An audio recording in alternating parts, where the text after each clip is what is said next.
리그베다라고 하는 건데요. 베다는 여러 가지가 있습니다. 리그베다도 있고 뭐 야주르베다도 있고 여러 가지가 있는데 가장 기본이 되는 경전이 리그베다예요.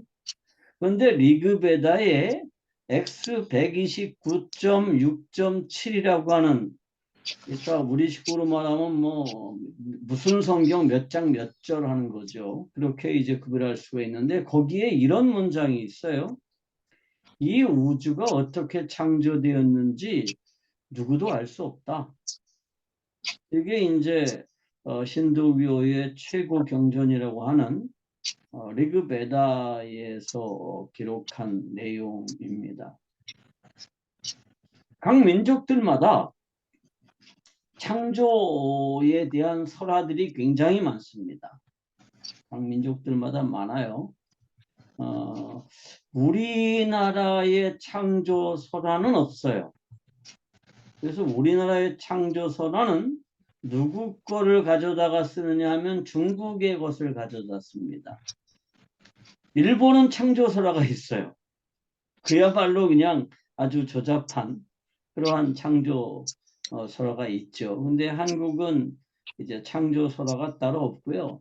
중국에 이제 반구라고 하는 뭐 신이 이 세상을 만들었다 뭐 이런 거를 우리가 이제 그대로 차용하고는 있습니다. 그러니까 설화 형태 혹은 신화 형태로 누구가 세상을 만들었다 그러한 얘기는 있지만 그게 또 분명하지가 않아요. 더군다나 아까도 제가 이 그림을 보여드렸지만요. 이 그림에서 중요한 건 뭐냐 하면 자기 스스로 세상을 만들 수가 없어요. 자기 스스로. 누군가의 도움이 필요해요. 그 다음에 기본적으로 지금 물질이 있죠. 바다가 있잖아요. 우유 바다가 있어요. 응? 그래서 힌두교에서는 이 소를 굉장히 신성시하죠. 그래서 소고기를 안 먹어요. 소를 굉장히 신성시하는데 왜 그러냐 하면 소가 젖을 내잖아요. 그 소 젖에서 뭐가 나왔냐 하면 그 비슈누가 소 젖을 그 우유로 된 바다를 휘저어서 그 거품에서 세상을 만들었다라고 생각하기 때문에 그래서 소가 신성한 거예요. 그러니까 전능해서 그 전능하심으로 온 세상을 창조한 신은 없다는 거예요. 이방 종교들에는 없습니다. 이방 종교들에는 없어요. 그리고 조금 전에도 보여드렸지만 리그베다에서는 분명하게 이렇게 기록이 되죠. 그런데 성경에서만 이렇게 설명합니다. 내가 하늘과 땅을 만들었다. 그러니까 여기서 말할 때 하늘이라고 하는 거는 뭐 대기권을 의미하는 게 아니에요. 그래서 제가 거기 영어로 써놨죠. 스피리추얼 월드입니다. 그러니까 영적인 우주예요. 우리는요, 신들이 본래부터 있었다라고 생각해요.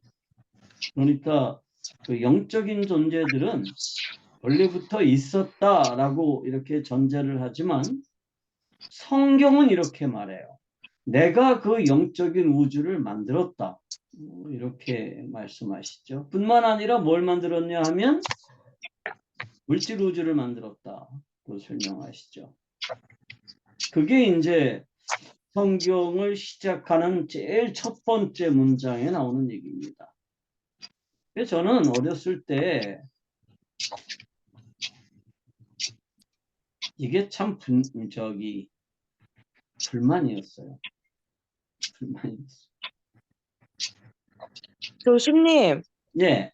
교수님만 수업하시고 음소거 해주시면 안 되나요? 어떤 분 지금 마이크를 안 끊으셨는데 계속 띡띡띡띡 소리가 나서 교수님 소리가 잘 안 들려요. 그래요. 네. 알겠습니다.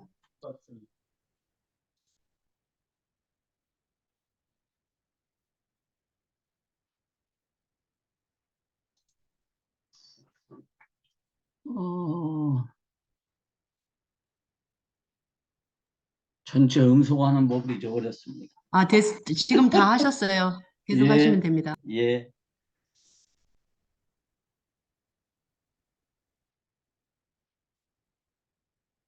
하늘은 보이지 않는 우주예요. 그 다음에 땅은 보이는 우주죠. 그래서 이 보이지 않는 우주를 우리가 영적인 세상이라고 불러요.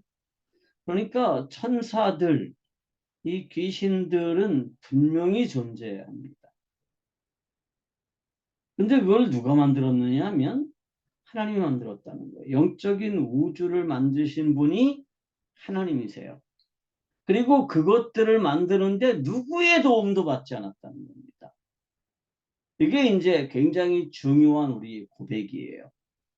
그러니까 어떤 신들의 도움을 받아서 어떤 영적인 존재들의 도움을 받아서 누군가의 도움을 받아서 이 물질우주를 창조하신 게 아니라 누구의 도움도 없이 또 기본적으로 어떤 기본적인 물질을 가지고 만든 게 아니라 말씀으로 창조하셨다는 거예요. 그걸 우리가 뭐라고 고백하느냐 하면 전능하신 창조자라고 하는 고백입니다. 그러니까 이 고백은요, 기독교만 유일하게 하는 고백입니다. 그러니까 기독교 계통에서만 하는 고백이에요. 유대교, 이슬람, 기독교에서만 전능하신 하나님에 대해서 고백합니다. 다른 종교의 신들은 전능하지 않죠. 전능하지 않습니다. 불교에서도 전능한 신은 없어요. 지금 현재 불교에서 이제 최고의 부처로 이렇게 꼽는 분이 비로나자라고 하는 분이 가장 최상위에 있다고 계급으로 나눌 수는 없지만 그렇게 생각을 하는데 이 비로나자라고 하는 분도 사실은 힌두교에서는 별보이라면 해도 나쁜 놈이에요. 그게 불교로 가면 굉장한 어떤 존재로 바뀝니다. 그래서 힌두교에서 인디라가 불교로 가면 제석천이 됩니다. 하늘을 다스리는 부처가 되죠. 그래서 제일 높은 존재가 되는데 힌두교에서는 이 인디라가 힘은 무지무지하게 센데 자기 절제가 굉장히 약한 신이에요. 그래서 후대로 갈수록 베다 후기로 갈수록 점점 더 영향력이 줄어들어요. 그런데 하나님은 그런 분이 아니라는 거죠. 그래서 하나님은 그 전능하심으로 뭐를 만드셨느냐? 영적인 우주를 만드셨습니다.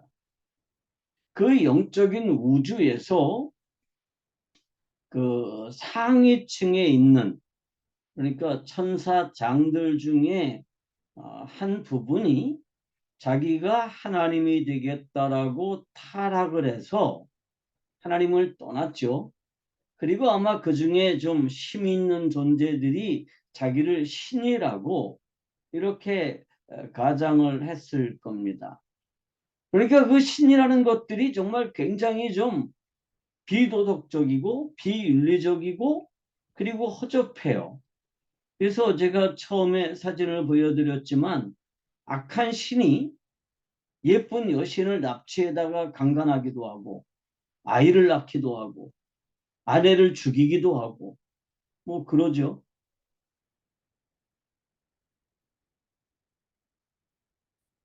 그게 왜 그러냐면 이 존재들은 타락한 영적인 존재들이기 때문에 그렇습니다. 신이라고 하는 것들이 다 그래요. 신이라고 하는 것들이. 또 하나님은 이 물질 우주를 만드셨죠. 그래서 이 물질 우주는 뭘로 구성이 되어 있다고 그래요? 공간과 물질과 시간으로 구성이 되어 있습니다.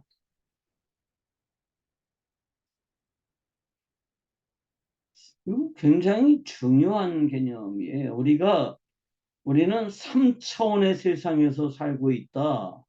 이렇게 사람들이 이제 많이 얘기를 하는데 이 3차원을 뭐라고 자꾸 설명하려고 드느냐 하면 편편한 면이 뭐 1차원, 점이 1차원이고 그다음에 그게 이어지는 선들이 뭐 2차원이고 그것들이 이렇게 뭐 입체로 형성된 게 3차원이다. 이렇게 설명을 하는데 사실은 이 차원이라고 하는 얘기는 그런 얘기가 아니에요.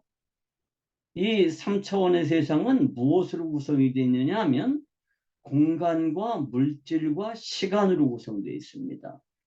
그래서 하나님은 이 우주를 만드실 때요. 물질을 만들기 전에 먼저 뭐를 만드셨어요? 공간을 만드셨습니다. 하늘을 나누셨어요. 하늘을 창조하셨어요. 창조하시고 그 다음에 뭘 창조하셨어요? 물질을 창조하셨습니다. 그러니까 그 물질이라고 하는 것이 존재할 수 있는 이유가 뭐 때문이냐 하면 공간이 있기 때문입니다. 만약에 공간이 존재하지 않으면 물질은 존재할 방법이 없어요. 그러면 공간이 존재하지 않으면 거기를 우리가 뭐라고 부르죠? 그걸 우리가 블랙홀이라고 부릅니다. 블랙홀은요, 물질의 밀도가 너무 빡빡해가지고 공간이 없는 상태예요. 그런데 하나님은 이 공간을 나누시고 물질들을 존재할 수 있게 하셨습니다. 그리고 그 물질들에게 뭐를 주셨느냐? 빛을 반사할 수 있게 하시고 그래서 물체를 구별할 수 있게 하셨죠. 그래서 이 공간을 만들고 물질을 만들기 전에 뭘 먼저 만드셨느냐? 빛을 먼저 만드셨습니다. 이 빛은 태양빛이 아니에요. 오늘 제가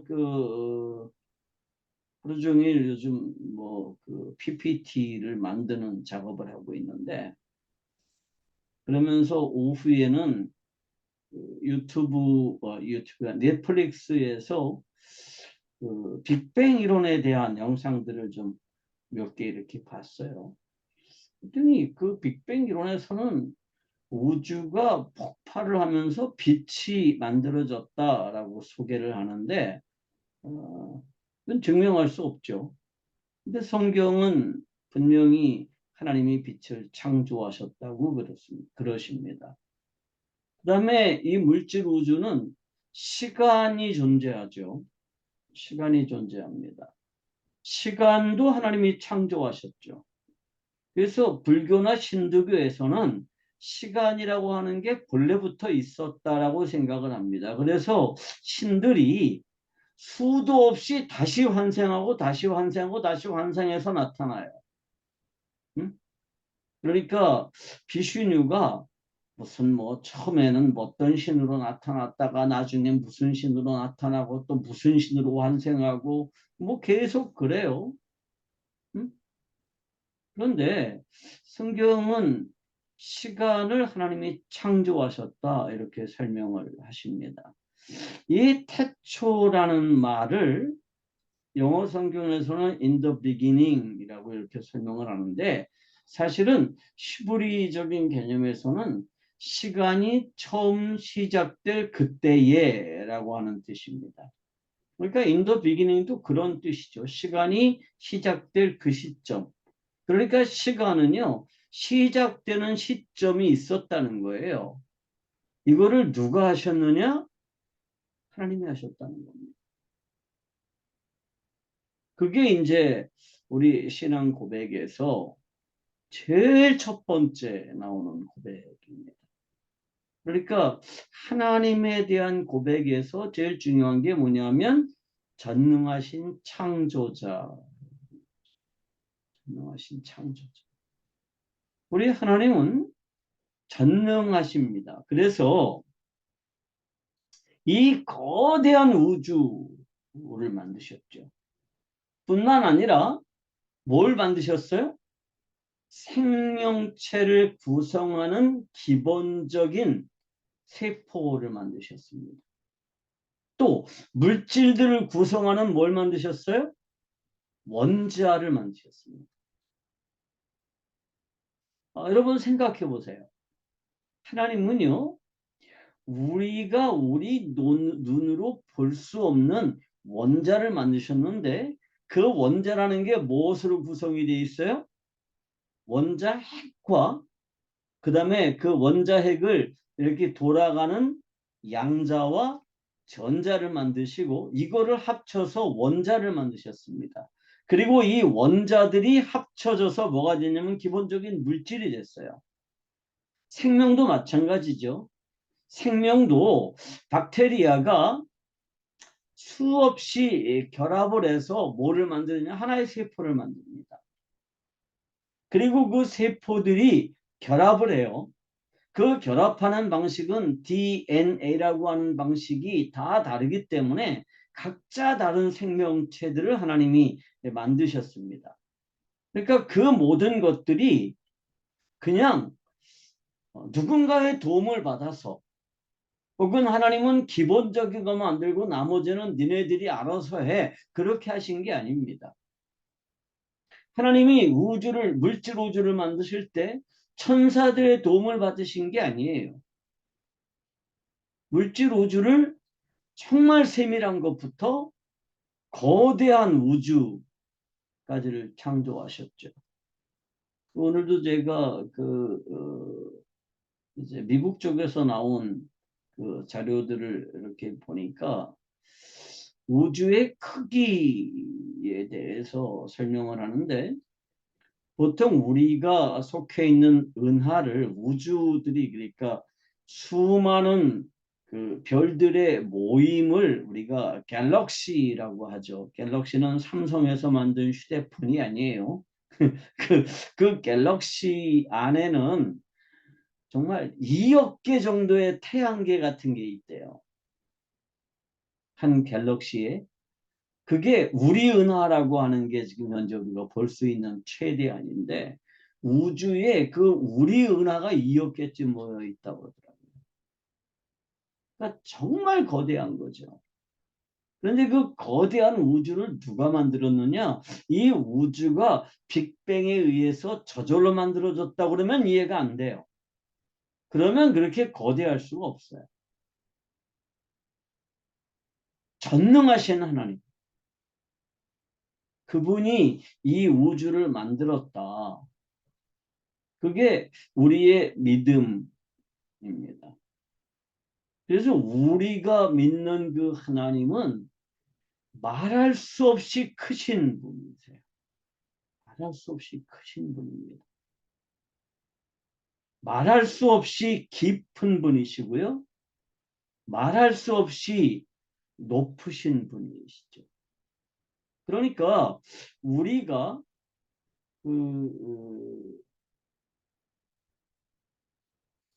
여러분 손오공 얘기 아시죠?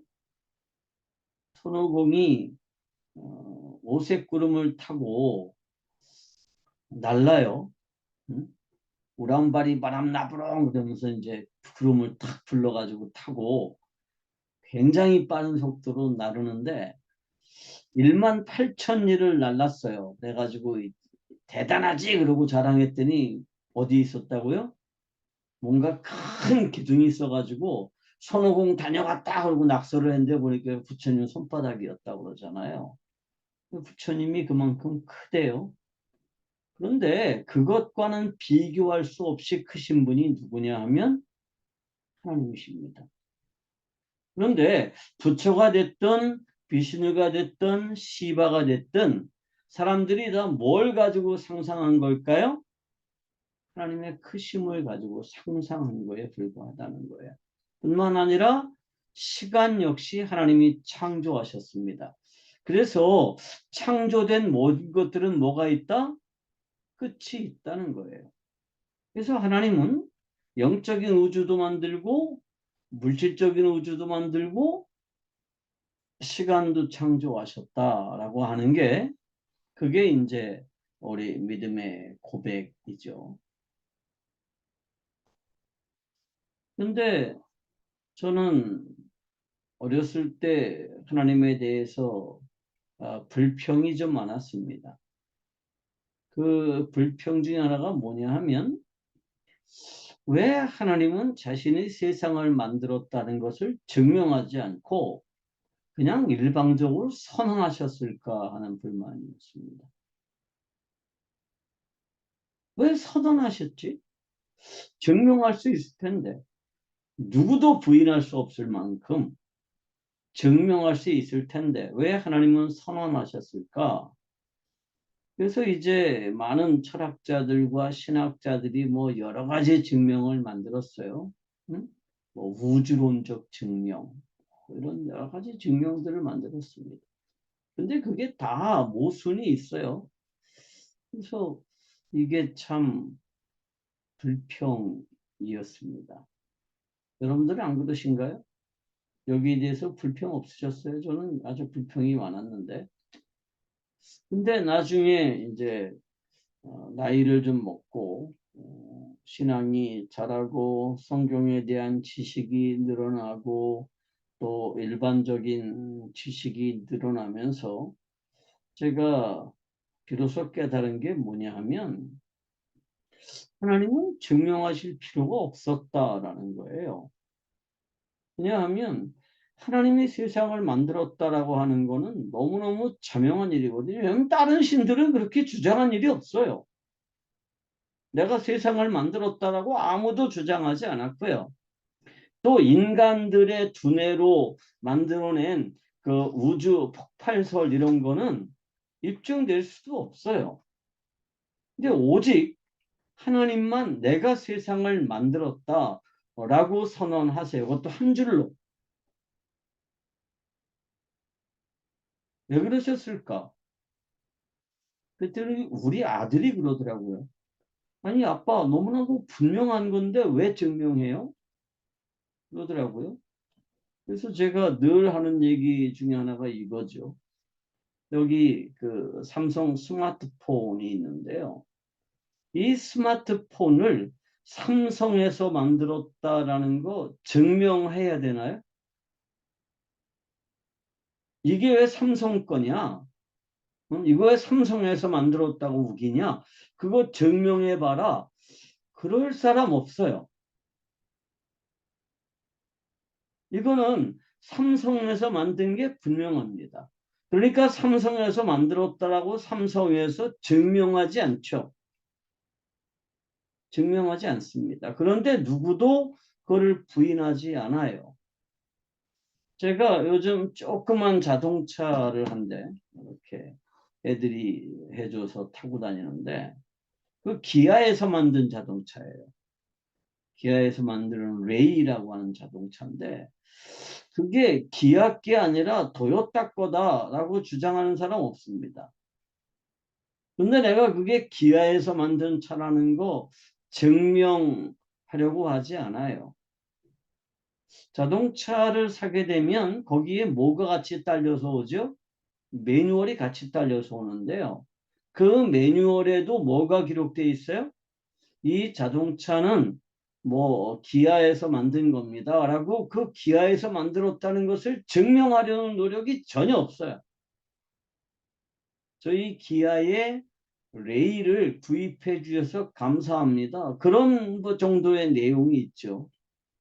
이 스마트폰도 마찬가지입니다.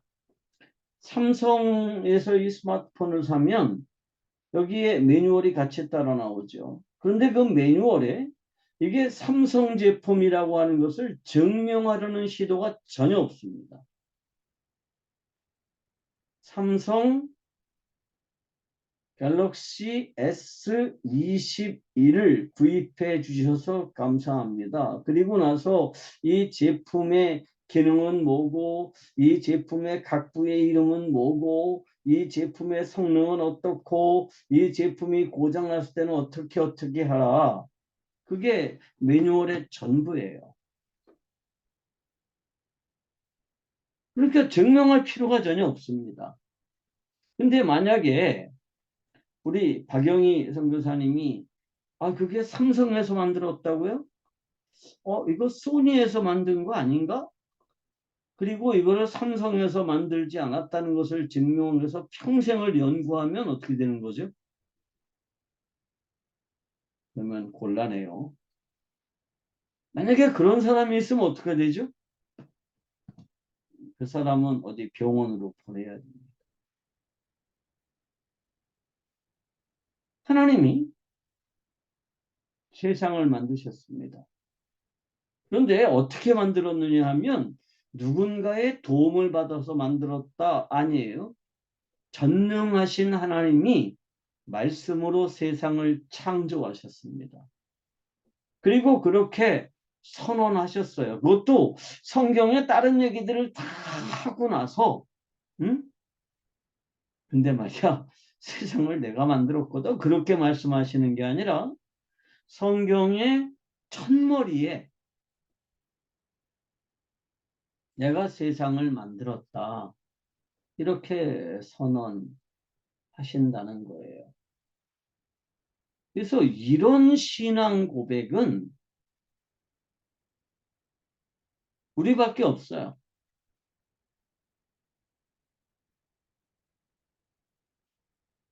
이슬람에서도요. 알라가 세상을 만들었다라고 주장을 하죠. 근데 이슬람은 어디서 나왔어요? 기독교에서 나왔어요. 그래서 기독교와 유대교를 뭐 짬뽕하다시피 해서 만들었어요. 그래서 이 성경만 하나님이 세상을 만들었다라고 선언하십니다. 그리고 우리는 그 선언을 믿는다는 거예요. 그 선언을. 세상 사람들은 어떻게 하죠? 이교도들은 어떻게 하죠? 세상을 누가 만들었는지 몰라요. 불교에서도 누가 세상을 만들었는지 설명하지 않습니다. 본래부터 있었다. 이렇게 주장해요. 본래부터 있었다. 그러면 이 세상의 것들은요, 죽으면 안 돼요. 본래부터 있었으니까. 녹슬면 안 됩니다. 소멸되면 안 됩니다. 본래부터 있었으니까. 시간도요, 본래부터 있었기 때문에 시간이 소멸되면 안 돼요. 우리 박영희 선교사님 하나님이 몇 년을 주셨어요?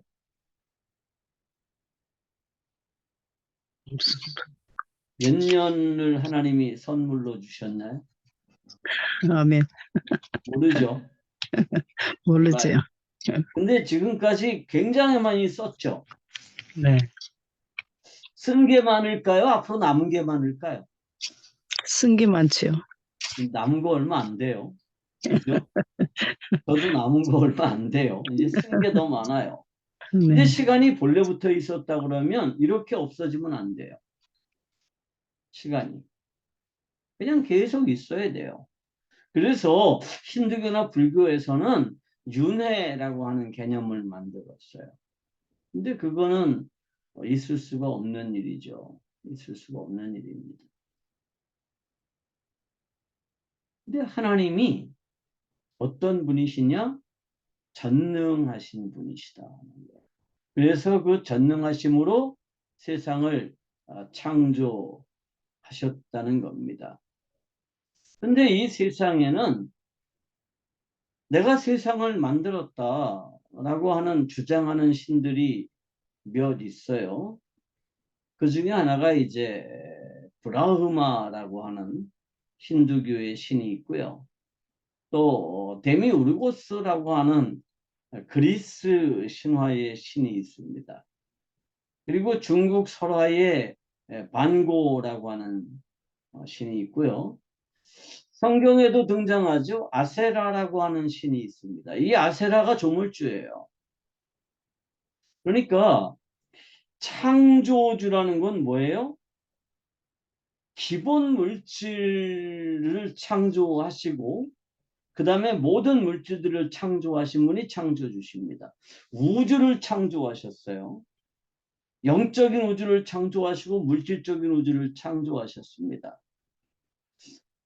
그 우주도 어떻게 만드셨어요? 우주는 어떻게 해서 운행이 되나요? 우주들마다 뭘 따로따로 주셨냐 하면 질량을 따로따로 다르게 하셨어요. 그래서 그 질량마다 뭘 가지고 있어요? 각자 다른 중력을 가지고 있어요. 그래서 그 중력이 서로를 땡기기도 하고 서로를 밀기도 하면서 이게 일정하게 운행되도록 하셨습니다. 이게 우연히 만들어진 게 아니에요. 그러니까 이 태양계만 해도 태양이 있고 뭐 목성이 있고 그다음에 뭐 화성이 있고 뭐 지구가 있고 뭐 여러 별들이 있잖아요. 이 별들이 크기가 다 똑같으면 어떻게 될까요? 무게가 다 똑같으면 그러면 대혼동이 일어날 거예요. 대혼동이. 왜? 똑같으면 서로 막 부딪힐 때니까. 근데 이것들을 하나님이 어떻게 하셨냐면 다 질량을 다르게 하시고 부피를 다르게 하셨습니다. 그래서 각자가 이 당기는 힘과 미는 힘이 다르게 하셨어요. 그래서 이 우주는 일정하게 운행을 하죠.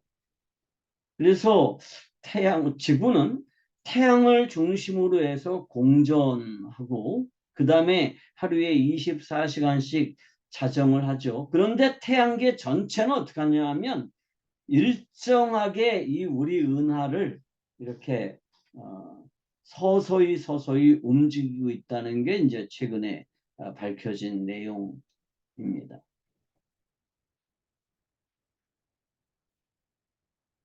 그분이 창조주세요.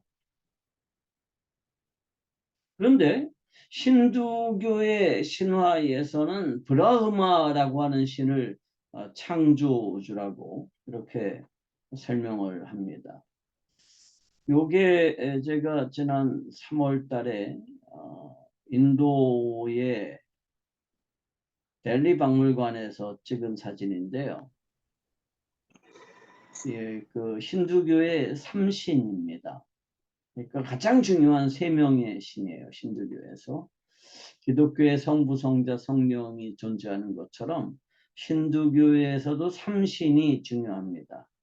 그래서 이 가운데 있는 신이 시바라고 하는 신이고요.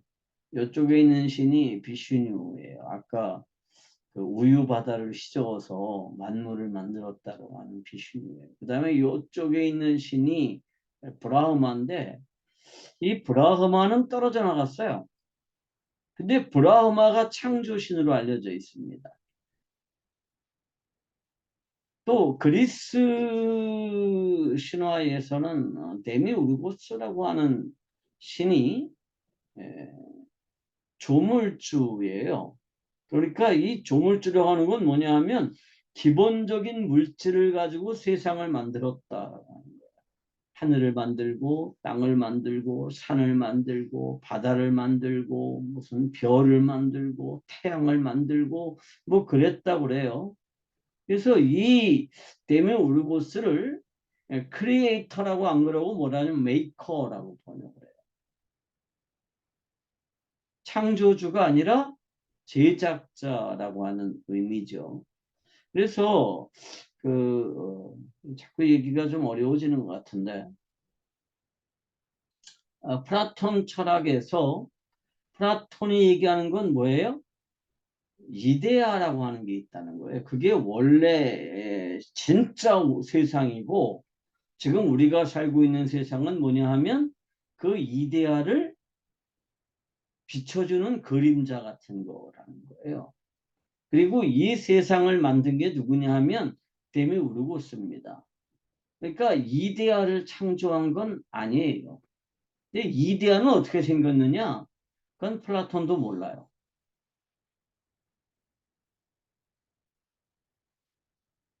조물주는 한계가 있습니다. 기본적인 물질이 있어야 뭔가를 만드는 거예요.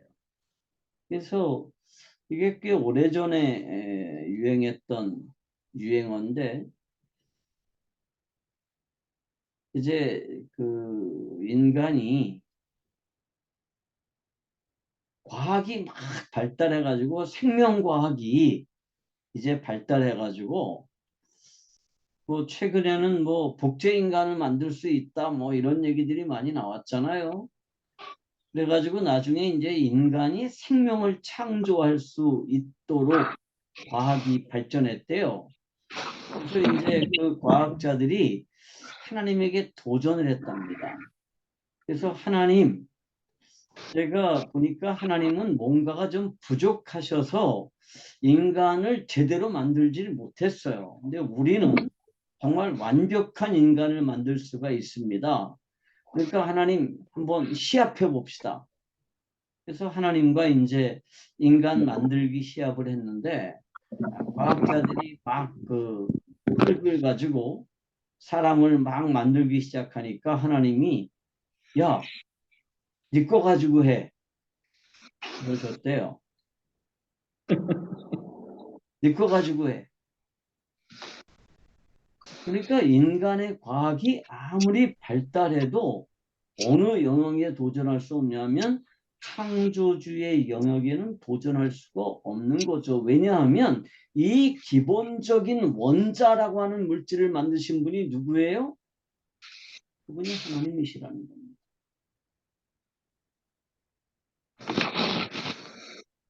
우리가 하나님을 믿는다라고 하는 거는 이런 하나님을 믿는다는 거예요.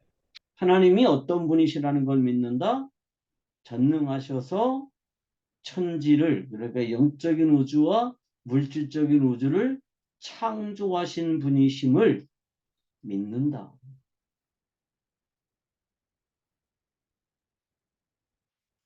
근데 이게 우리가 이제 그 하나님을 믿는다 그러면 정말 중요한 개념이 있습니다.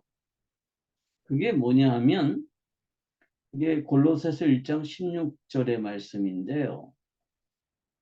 만물이 그에게서 창조되되 하늘과 땅에서 보이는 것들과 보이지 않는 것들과 혹은 왕권들이나 주권들이나 통치자들이나 권세들이나 만물이 다 그로 말미암고 그를 위하여 창조되었고 라고 하는 말씀이 있어요.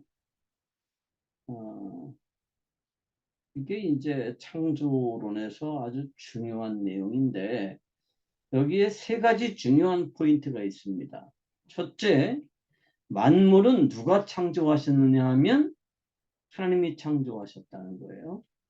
그런데 하나님이 만물을 무엇과 무엇을 창조하셨느냐 하면 보이지 않는 것들과 보이는 것들을 창조하셨다는 겁니다.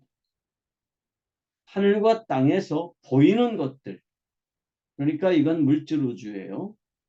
그 다음에 보이지 않는 것들, 이거는 영적인 우주입니다. 그리고 그 보이지 않는 것들 중에 뭐가 있어요? 지배권, 통치권, 권세, 그 다음에 만물이 다 누구로부터 만들어졌냐 하면 하나님으로부터 만들어졌다는 겁니다. 그리고 중요한 얘기가 뭐냐 하면 그 모든 것들, 눈에 보이는 세상과 보이지 않는 세상은 누구를 위해서 만들어졌느냐 하면 하나님을 위해서 만들어졌다는 거예요. 그래서 만물은 왜 존재하느냐 하면 하나님을 위해서 존재한다는 겁니다. 그러니까 우리가 전능하신 창조주 하나님을 믿는다 그러면 중요한 게 뭐냐 하면 만물은 하나님을 위해서 존재한다라고 고백하는 것 같아요.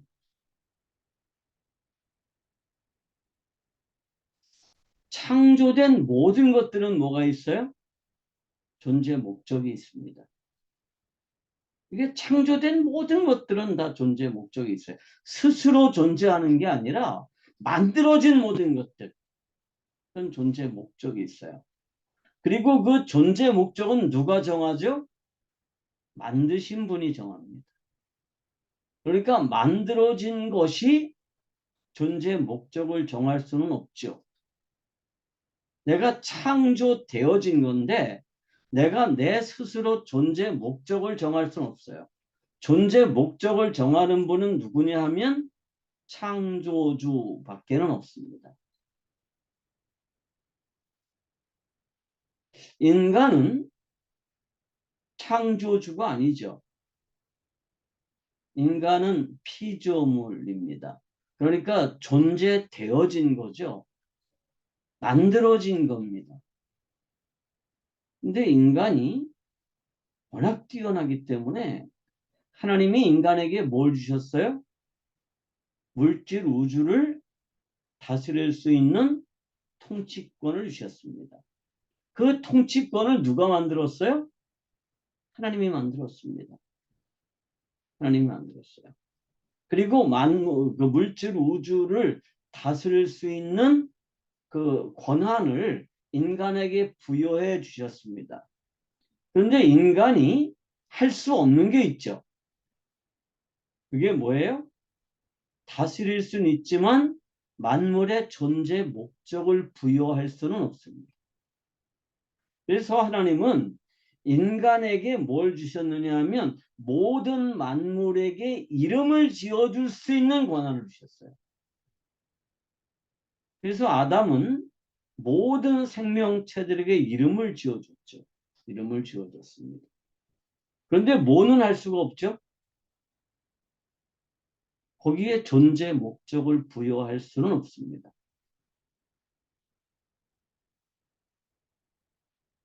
인간도 마찬가지예요. 대단히 뛰어난 존재이고 영적인 우주와 물질적인 우주에서 거의 독보적인 존재이기는 하지만 스스로 창조 목적을 정할 수는 없어요.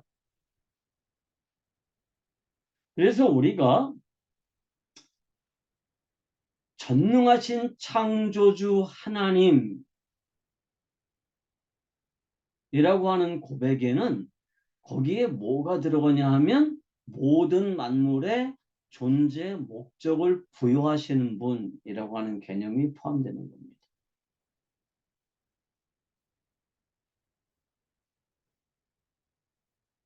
그래서 하나님은 자기 자신을 뭐라고 소개하세요? 자기 자신을 스스로 있는 자 이렇게 소개하시죠. 하나님은 스스로 존재하시는 분이십니다. 스스로 존재하시는 분이세요. 그게 무슨 뜻일까요? 창조되지 않은 유일한 존재라는 뜻입니다. 그러니까 영적인 우주나 물질적인 우주에서 창조되지 않은 유일한 존재가 누구냐 하면 하나님이십니다. 그래서 우리가 그 하나님을 하느님이라고 부르지 않고 하나님이라고 부르는 이유가 있습니다. 그거는 왜 그렇죠? 그분이 거룩하신 분이기 때문입니다.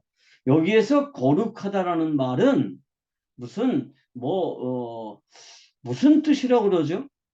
거룩하다. 근데 이 거룩하다라는 말은요, 구별된다, 다르다 그런 뜻입니다.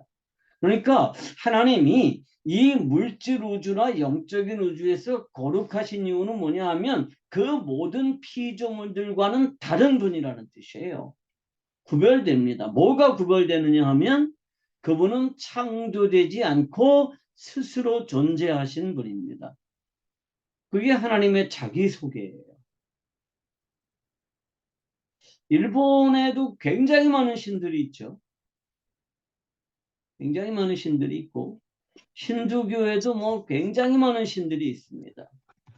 그 힌두교에는 신이 있고요. 그 신들 중에 선한 신도 있고요. 데바라고 하는 신들은 선한 신들이에요. 아수라라고 하는 신들은 악한 신들이에요.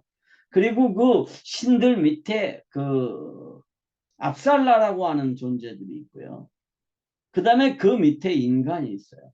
그리고 인간 밑에 뭐가 있냐면 축생들이 있어요. 짐승들이.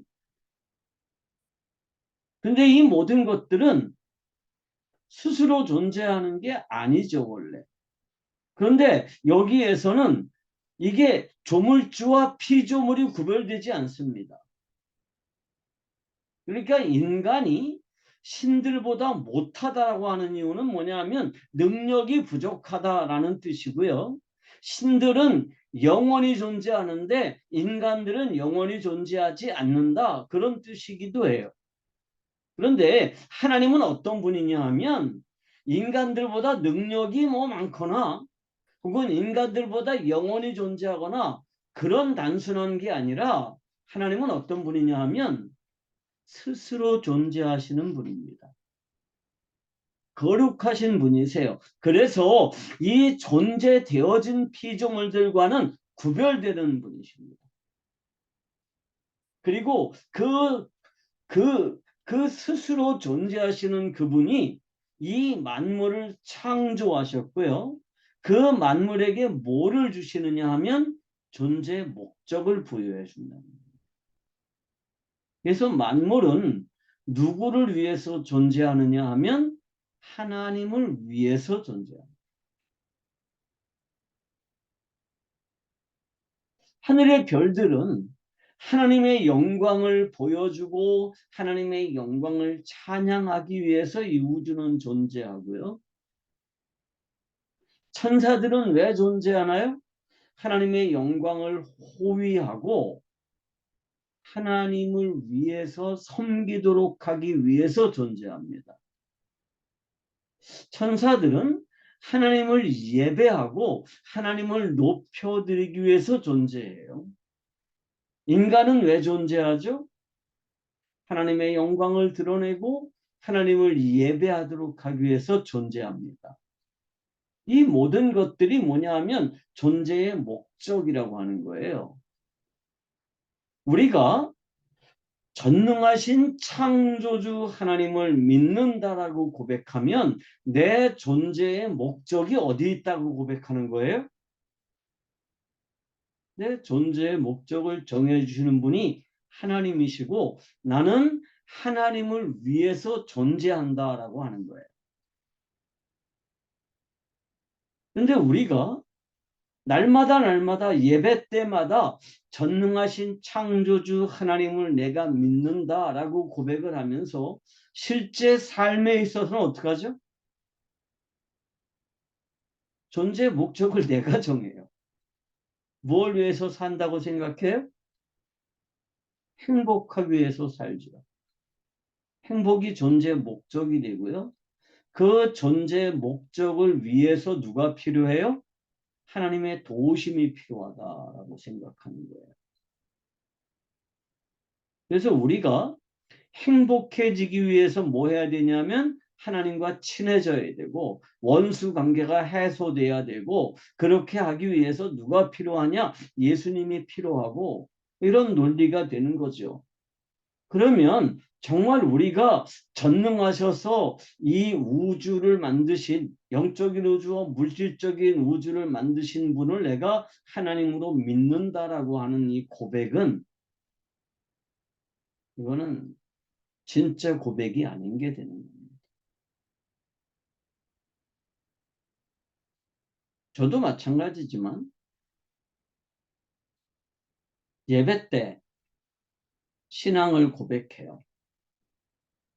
신앙을 고백하는데 이 신앙의 고백을 진지하게 하나요? 그냥 암송해요. 그냥 암송. 그것도 빨리 암송하죠. 전능하사 천지를 만드신 하나님 아버지를 믿사오며 그의 아들 우리 주 예수 그리스도를 믿사오니 뭐 이렇게 굉장히 빠르게 그냥 암송해요. 그것도 꼭 눈을 감고 해요. 왜 그런지 나도 모르겠지만. 왜 눈을 감고 암송하죠? 근데 지난 그 1월 달에 저 울산에 어느 교회를 가니까 그 교회에서는 신앙 고백을 또 천천히 하더라고요. 응?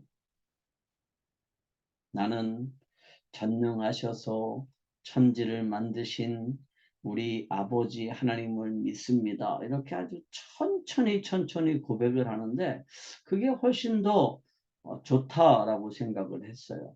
그런데 정말 중요한 건 뭐냐 하면 우리가 그 하나님을 정말 창조주라고 믿는다면, 그분이 나를 만드신 분이라고 믿는다면, 그러면 내 존재 목적을 정하시는 분이 누구냐 하면 하나님이시라는 겁니다. 여러분, 제가 늘 얘기하지만 인간의 원죄라는 게 뭐라고 그랬어요? 인간의 원죄는 인간 스스로가 하나님이 되려고 한 시도예요. 인간 스스로가 하나님이 되겠다라고 하나님을 향해서 반역을 일으킨 건데, 인간 스스로가 하나님이 되겠다는 얘기는 뭐예요? 내 존재 목적을 내가 정하겠다는 뜻입니다. 내가 스스로 존재하는 자가 되겠다는 거예요. 근데 이거는 가능해요? 안 가능해요? 전혀 불가능해요. 나는 스스로 존재하게 된 게 아니라 하나님이 창조하셔서 존재하게 된 거거든요. 그런데 내가 존재의 목적을 스스로 정하겠다. 그 얘기는 내가 하나님이 되겠다. 그래서 인간들은 하나님의 영광을 위해서 존재하죠. 뿐만 아니라 하나님을 예배하기 위해서 존재하는데, 인간이 그 존재의 목적을 잃어버렸어요. 그리고 그 존재의 목적을 바꿨습니다. 그래서 나는 나를 위해서 산다 라고 생각을 하는 거고요. 만물은 누구를 위해서 존재하죠? 만물은 나를 위해서 존재한다고 생각합니다.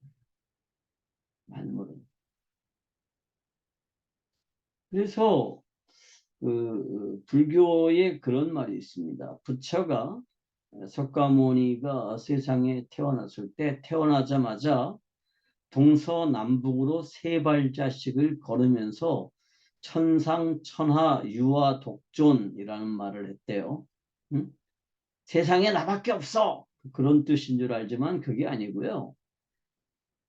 내가 존재함으로써 우주는 나에게 의미가 있는 거예요. 내가 살아있음으로써.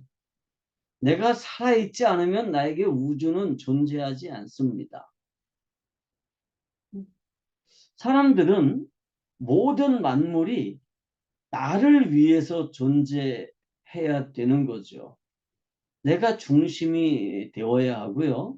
나를 위해서 존재하지 않는 모든 것들은 나에게 필요가 없는 거예요.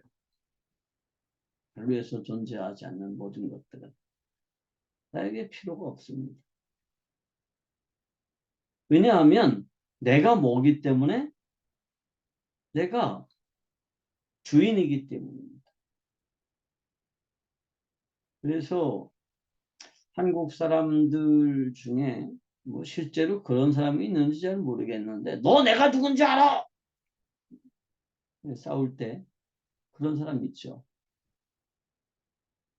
그럴 때 제일 좋은 대응 방법이 그거라 그러대요. 내가 너를 어떻게 알아? 네가 나를 모르는데 내가 너를 알겠냐? 뭐 그러라고 그러더라고요. 네. 왜냐하면 사람들이 나를 알아주지 않으면 나는 어떻게 해요? 존재 가치가 없는 인간이 되고 말아요. 그런데 내 존재의 목적을 올바로 세우면, 하나님에게 내 존재의 목적을 두면 나는 다른 사람들의 평가에 상관이 없어요. 그냥 나는 나예요. 그리고 나는 하나님을 위해서 존재한다. 그러면 되는 거죠. 누군가의 칭찬, 누군가의 관심, 이거는 나하고 이렇게 크게 상관이 없게 되는 거죠. 근데 사람들이 자신의 존재 목적을 자신을 위해서 존재한다고 생각하니까 관심을 받아야 되고, 모든 관계에 있어서 내가 중심이 돼야 되고, 뭐 그런 거죠. 또 스스로 존재의 목적을 정합니다. 그래서 우리가 뭐 지금은 좀 덜하지만 교회에서 이제 간증을 하잖아요. 그 간증을 한번 분석해 보세요. 그 간증의 80% 내지 90%는 다 뭐냐면 그 중심이 나예요. 내가 이런 어려움을 겪었었는데 하나님이 이렇게 해결해 주셨습니다. 우리 아들이 이번에 서울대학교를 갔는데 정말 하나님의 은혜입니다. 감사합니다. 뭐 그런 얘기들이에요. 그러니까 내가 중심이에요. 그리고 그 나라고 하는 거는 뭐예요? 내 행복이에요. 그 행복을 누가 돕는 거예요? 하나님이 돕는다라고 생각하는 거죠. 이거는 굉장히 이교적인 생각입니다. 이방 종교에서도 사람들이 구하는 게 뭐예요? 내 행복입니다. 불교식으로 말하면 내가 욕심을 다 내려놓으면 내가 행복해요. 세속적으로 말하면 내가 모든 것들을 다 가지면 내가 행복해요. 그래서 우리는 하나님의 도움으로 모든 것들을 갖기로 해요. 하나님의 도움으로 부귀와 무슨 장수와 이런 것들을 구하죠. 하나님께. 명예도 구하고 좋은 인간관계도 구하고. 왜 그런 것들이 필요하죠? 내 존재 목적의 행복이 있기 때문에. 그러면서 말로는 뭐라 그래요? 말로는 이렇게 말하죠. 전능하사 천지를 만드신 하나님 아버지를 내가 믿는다. 이렇게 말해요. 근데 실제 삶은 창조주 하나님과 상관이 없어요. 우리가 하나님께서 전능하셔서 하늘과 땅을 만드셨다는 사실을 정말 믿는다 그러면 우리 존재 목적이 바뀌어야 되는 거죠. 우리는 다 뭐 했어요? 다 범죄해가지고요. 내가 하나님이 됐어요. 내가 중심이 됐어요. 내가 주인이 됐어요. 그런데 하나님이 나를 용서하시고 하나님의 자녀로 받아들여주고 우리가 하나님에게 올바른 신앙 고백을 한다고 그러면 내 존재 목적이 바뀔 수밖에 없는 거예요. 근데 존재 목적이 안 바뀌어. 신앙생활을 그렇게 오래 해도 안 바뀌어요. 목사가 돼도 안 바뀌어요. 선교사님들은 좀 바뀔래나?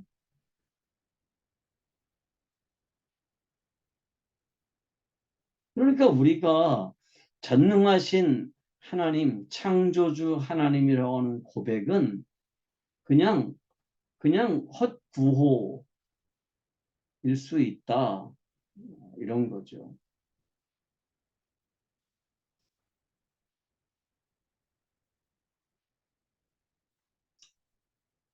그러면 조금 좁혀봅시다. 자, 하나님은 만물의 존재 목적을 정하셨습니다. 그러면 인간은 왜 존재할까요? 창세기 2장 7절을 보면 이렇게 되어 있습니다.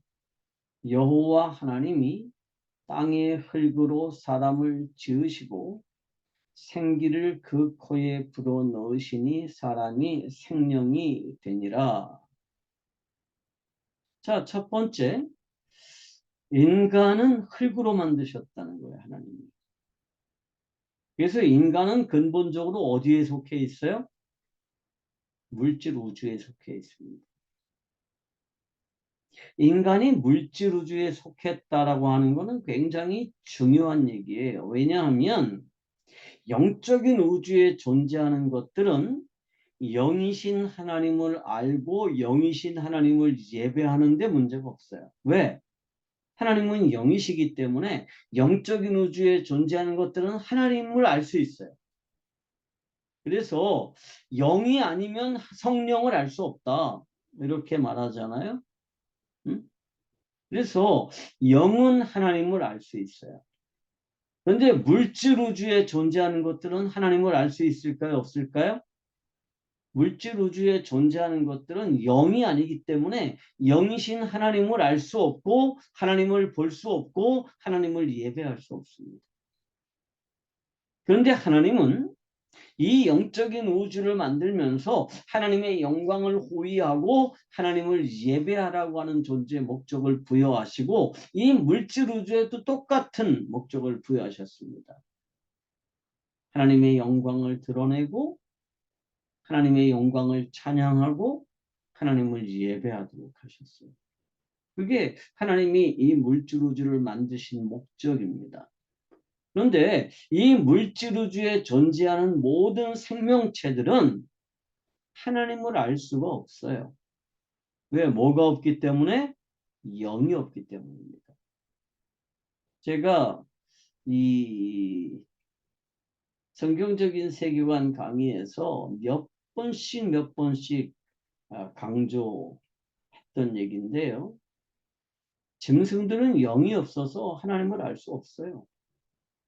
그러니까 강아지나 고양이가 아무리 똑똑하고 인간들하고 함께 생활을 해도 개나 강아지는 개나 고양이는 하나님을 예배할 수가 없습니다. 하나님을 예배할 수 없어요. 왜 그런가요? 영이 없기 때문입니다. 그런데 하나님은 그 생명체들도 하나님을 알기를 원하셨습니다. 그리고 인간들과 함께 하나님을 예배하기를 원하셨어요. 그래서 하나님은 어떻게 하셨느냐 하면 인간을 흙으로 만드셔서 이 물질 우주에 존재하게 하시고 인간에게는 뭘 부여하셨어요? 영혼을 부여하셨습니다. 그래서 인간에게는 뭘 주셨느냐 하면 영을 창조하셨습니다. 그리고 하나님의 영이 그 안에 들어오셨어요. 그래서 인간 안에 누가 계시느냐 하면 하나님의 영이 계셨습니다.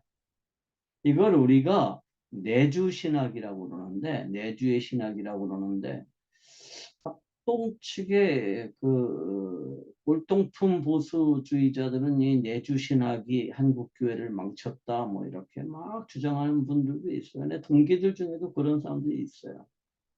근데 저는 성령 하나님이 인간 안에 들어와 계셨다라고 하는 것을 분명히 믿고 또 지금도 성령 하나님이 내 안에 계신다라고 하는 것을 믿어요.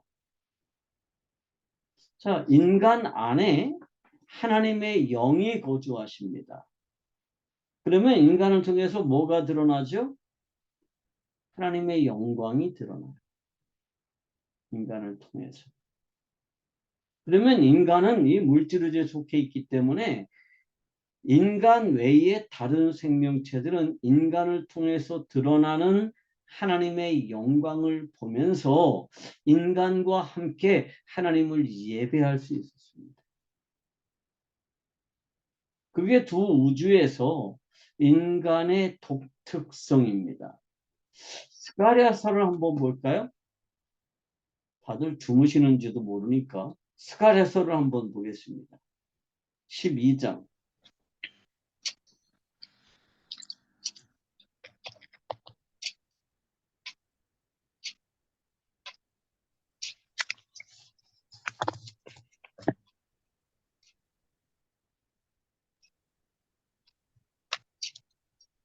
(12장) 1절입니다. 누가 한번 읽어보세요. 스가랴서 12장 1절. 이스라엘에 이스라엘에 관한 관한 여호와의 경고의 말씀이라. 여호와 곧 하나님 하늘을 펴시며 땅에 태를 세우시며 사람 안에 심령을 지으시니가 이르시되.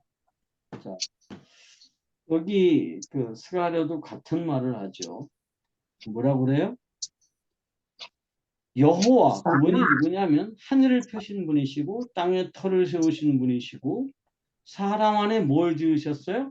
심령을 지으신 분이십니다. 그래서 인간은요, 이 물질 우주에 속해 있으면서 동시에 어디에 속해 있을까요? 영적인 우주에 속해 있는 이 두 우주에 동시에 속해 있는 아주 독특한 존재예요. 근데 하나님이 인간을 왜 이렇게 독특하게 만드셨느냐 하면 하나님의 영광을 드러내도록 하기 위해서 이렇게 독특하게 만드셨습니다. 그래서 인간은요, 하나님의 영광을 완벽하게 반영하는 존재였어요, 원래.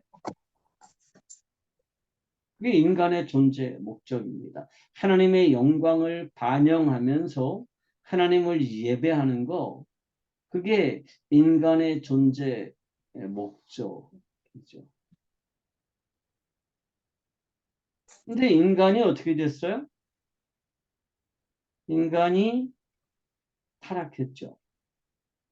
그래서 더 이상 뭐 하지 않게 됐어요? 하나님의 영광을 반영하지 않고 누구의 영광을 드러내려고 시도하기 시작했어요? 자신의 영광을 드러내려고 하고 자신의 영광을 자신의 존재 목적으로 삼기 시작했습니다. 뿐만 아니라 하나님을 예배하는 게 아니라 누구를 예배해요? 내 욕심을 예배하기 시작했습니다. 모든 우상들은 뭐예요? 자신의 욕심의 표현이에요. 여러분 한번 생각을 해보세요.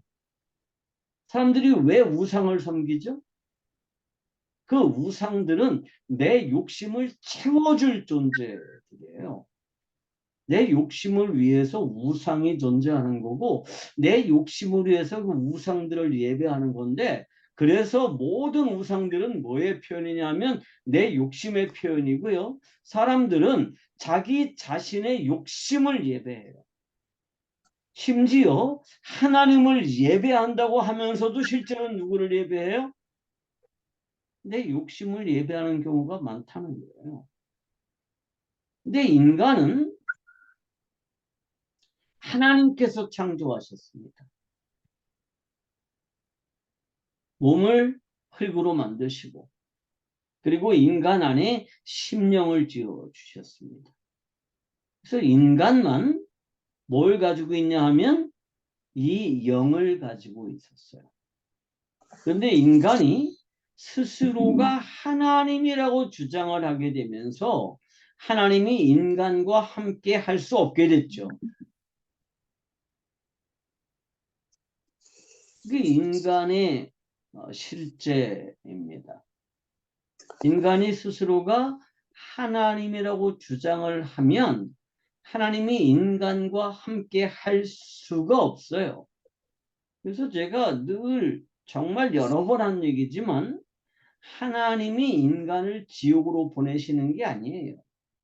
인간이 하나님께 죄를 지었기 때문에 그 벌로 하나님이 인간을 지옥으로 보내시는 게 아니라 인간이 스스로를 하나님이라고 주장하니까 하나님과 같이 살 수가 없어요. 그러면 이 우주에 하나님이 안 계시는 곳은 없습니다. 영적인 우주가 됐든 물질적인 우주가 됐든 하나님은 어디에나 계시죠. 그런데 인간은 하나님과 같이 살 수가 없어요. 그래서 인간이 어디로 가요?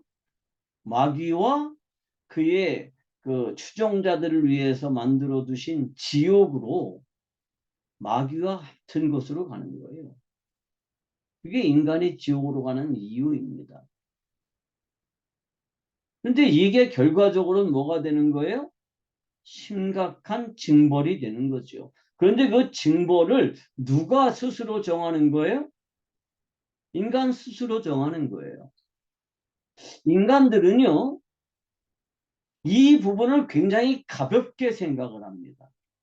그래서 사람이 지옥에 왜 가느냐 하면 벌 받아서 지옥에 간다라고 생각을 해요. 착각이죠. 죄를 많이 져서 벌 받아서 지옥에 간다. 응? 근데 아니에요. 인간이 왜 지옥에 가느냐 하면 내가 하나님이라고 주장하기 때문입니다.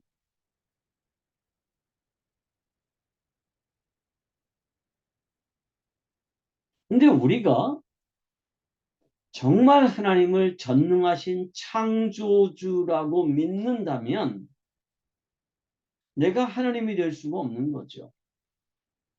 그러면 하나님의 거룩성을 인정하고 그 하나님께서 내 존재의 목적을 정하셨다는 사실을 인정하는 거고, 내 존재의 목적은 하나님의 영광을 반영하고, 그리고 뭐 하는 거예요? 하나님을 예배하는 게 내가 이 세상에 존재하는 목적이다라고 하는 거예요. 여러분, 그 히브리서 11장에서 야곱을 설명할 때 뭐라고 설명해요?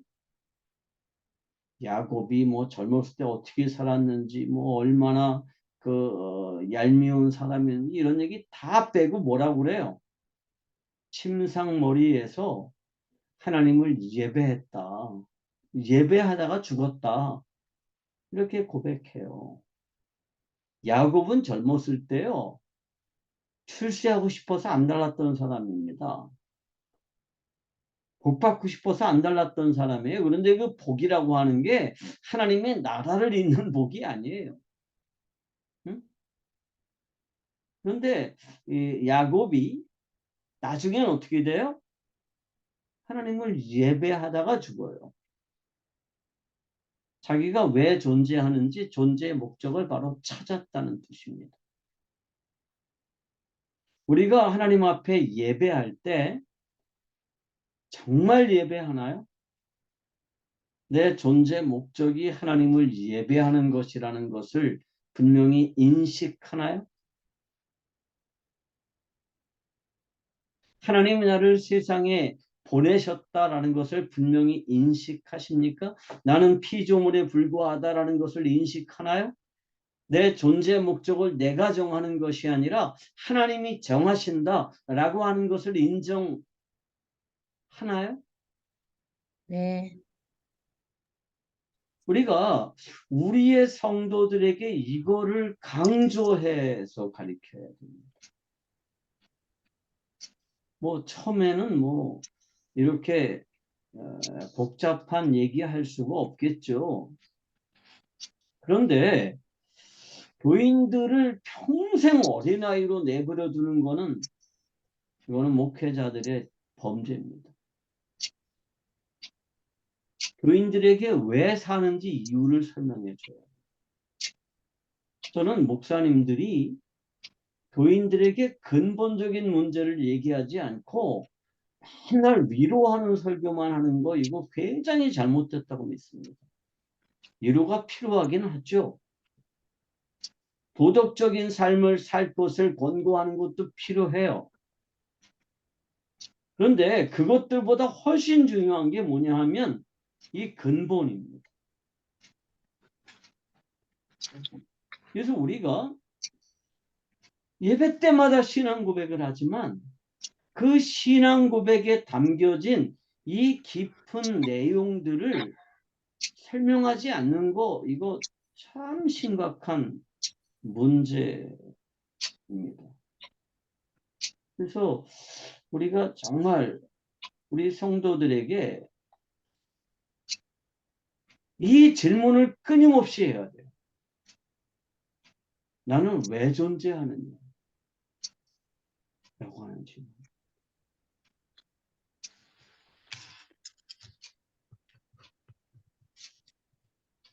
우리가 알아요. 내가 왜 존재해야 되는지 알아요. 그런데도 계속 강조해야 되는 이유가 뭐냐 하면 이게 완전히 몸에 배야 돼요. 훈련이라는 건 뭐죠? 그냥 한 번 듣고 깨달았어. 그러면 되나요? 훈련은 어떻게 하는 거예요? 같은 동작을 반복해서 익숙해지도록 하는 거예요. 그게 훈련이에요. 그게 훈련이에요. 제 큰 사위가 태권도 학원의 관장이에요. 수련생들이 한 100명 정도 되는, 120명이라든가 태권도 학원의 관장인데, 제 손자가 내년에 대학교를 가야 됩니다. 제 일찍 태어난 손자가 있어요. 근데 이놈이 이제 공부를 잘 못해요. 그러니까 이제 자기도 태권도를 하고 나중에 아버지 태권도장을 자기가 물려받을 요량인지 태권도 학과를 가겠대요. 대학교를. 한국에서는 요즘 뭐 대학교들마다 체육대학에 태권도 학과가 있잖아요. 근데 태권도 학과를 가도 이런 허접한 대학교 태권도 학과를 나와가지고는 안 된대요. 그래서 꽤 유명한 대학교를 가야 되나 봐요. 그러니까 이제 지금 네 실력 가지고는 안 된다. 그래가지고 뭐 굉장히 혹독하게 훈련을 하는 그런 이제 훈련소를 들어갔어요. 그래서 뭐 굉장히 혹독하게 훈련을 하나 봐요. 그래서 한 2주 전쯤에 갈비뼈가 3대가 부러졌대요. 그래서 애가 숨을 제대로 잘 못 쉬어. 그래서 너 거기서 맞았냐? 그랬더니 안 맞았대. 근데 왜 갈비뼈가 부러졌냐? 그랬더니 운동을 너무 과격하게 해서 그렇대요. 응? 근데 그거 운동 과격하게 한다고 갈비뼈가 부러지나요? 나는 믿을 수 없는데. 근데 태권도 그 동작은 알잖아요, 얘가. 그죠? 응? 무슨 팔짱 뭐 이런 거 다 알잖아요. 근데 그게 안다고 그래서 되는 게 아니에요. 뭐 해야 되죠? 끊임없이 반복하고 또 반복하고 또 반복하고 또 반복해서 정말 몸이 익숙하도록 만드는 거예요. 그래서 그 훈련하는 데서 제일 기본이 뭐냐 하면 다리를 양쪽으로 쫙 벌려가지고 자기 고환이 땅에 닿아야 된대요. 그거 하느냐고 엄청 고생하더라고요. 그 훈련하느냐고. 근데 우리는 안 되잖아요, 그게. 근데 이론으로는 할 줄 알죠. 다리를 양쪽으로 쫙 벌리면 돼요. 근데 그게 안 돼요. 훈련해야 되는 거죠. 신앙도 마찬가지입니다. 나는 왜 존재해야 되는 거라고 하는 이 근본적인 질문에 대한 답을 우리는 알아요. 하나님의 영광을 위해서 존재한다. 하나님을 예배하기 위해서 존재한다. 이거 우리가 알아요. 목사님들이 그 얘기 안 했을 리가 없어요. 근데 왜 교인들이 그렇게 안 살까요? 훈련하지 않기 때문입니다. 교회는요, 교육만 있지 훈련이 없어요. 교육은 잘해요. 가리키는 건 잘해. 그런데 훈련이 없는 교육은 능력이 없습니다. 능력이 없는 거예요. 그런데 교회는 어떻게 훈련하느냐 하면 같은 얘기를 반복하고 또 반복하고 또 반복하고 또 반복해서 귀에 못이 박히도록 하는 거예요. 그런데 우리가 이 얘기를 반복하지 않습니다. 나는 왜 존재하는가에 대한 질문을 우리 안 해요. 제가 지난 3년 동안 우리 교회 목사님의 설교를 이제 듣고 나름대로 분석을 해봤어요. 근데 이런 얘기 전혀 없어요. 주로 무슨 설교할까요? 위로하는 설교, 도덕적인 설교. 이것만 해요. 물론 성경에 있는 얘기죠. 그런데 가장 근본적인 문제, 나는 왜 존재하는가? 내가 정말 하나님의 영광을 반영하고 있는가? 거기에 대해서 스스로 끊임없이 질문해봐요. 물론 저도 정말 부족해요. 그런데 적어도 내가 왜 존재하는 거가에 대한 분명한 인식은 가지고 있어요. 그리고 분명한 인식이 있으니까 하나님의 영광을 반영하기 위해서 부족하지만 최선을 다하려고 그래요. 그리고 저는 이게 우리 지도자들의 몫이다 이렇게 생각을 합니다.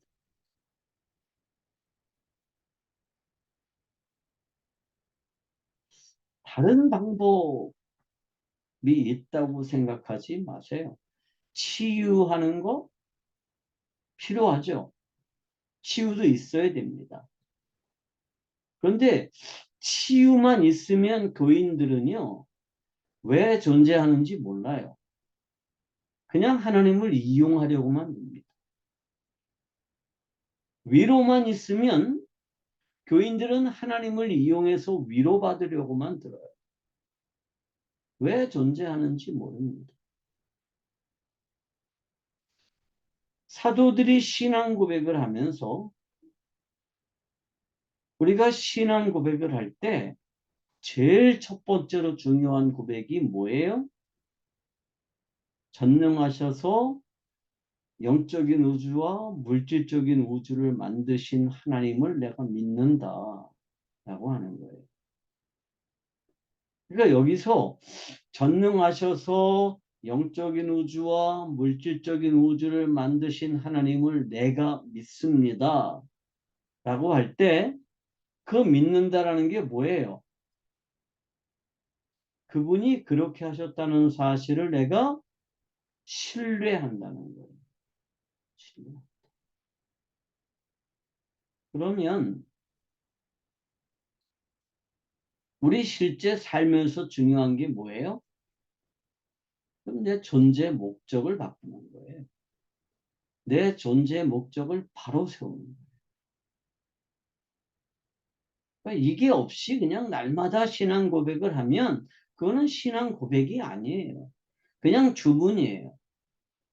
그냥 주문. 제가 가끔 유튜브에서 이제 불교 승려들의 강의를 좀 들어요. 굉장히 유명한 승려들이 있고요. 강의 정말 잘하는 승려들도 많아요. 그 승려들의 강의를 듣다 보면 맨 마지막에 정말 김이 확 빠지는 게 뭐냐 하면 여러분 불경 읽으려고 애쓰지 마세요. 불경 공부하려고 애쓰지 마세요. 너무 어려워요. 그냥 불경을요. 그냥 이렇게 염불만 하면 그러면 거기에서 능력이 생깁니다. 거기에서 부처님의 가피가 생깁니다. 이렇게 해요. 불경에서 이제 제일 어려운 경전을 반야심경이라고 그러는데요. 그러니까 우리가 흔히 생각하는 반야바라 밀다심경 이게 아니고요. 그거는 반야심경을 요약한 거고 반야심경은 60권짜리 책이에요. 굉장히 방대하고요. 거기에서 화엄경도 나오고 거기에서 천수경도 나오고 거기에서 금강경도 나오고 다 그랬어요. 그러니까 이게 기본인데 그 반야심경을 제대로 읽은 승려가 없대요. 근데 그 반야심경을 그냥 거기 요약돼 있는 반야바라 밀다심경만 열심히 외우면 그러면 된다 이렇게 가리켜요. 근데 우리는 그렇게 하면 안 되잖아요. 천주교 신자들은요 하루에 몇 번 뭐 주기도문을 올리고 또 뭐 성 마리아송을 올리고 뭐 이렇게 하는 게 있어요. 근데 그런 건 의미가 없는 거예요. 문제는 뭐냐 하면 우리는 우리가 고백한 대로 살아야 되는 거죠. 정말 고백했다면. 그래서 이 전능하신 창조주 하나님을 내가 믿는다 그러면 내가 왜 살아야 되는지에 대해서 우리의 자세가 바뀌어야 되고 삶의 이유가 바뀌어야 되고 삶의 목표가 바뀌어야 된다는 겁니다.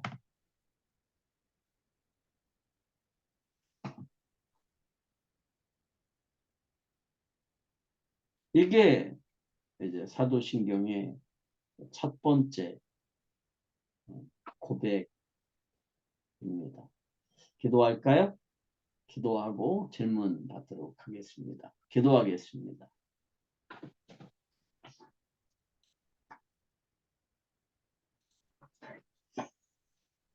하나님 아버지 감사합니다. 오늘 우리가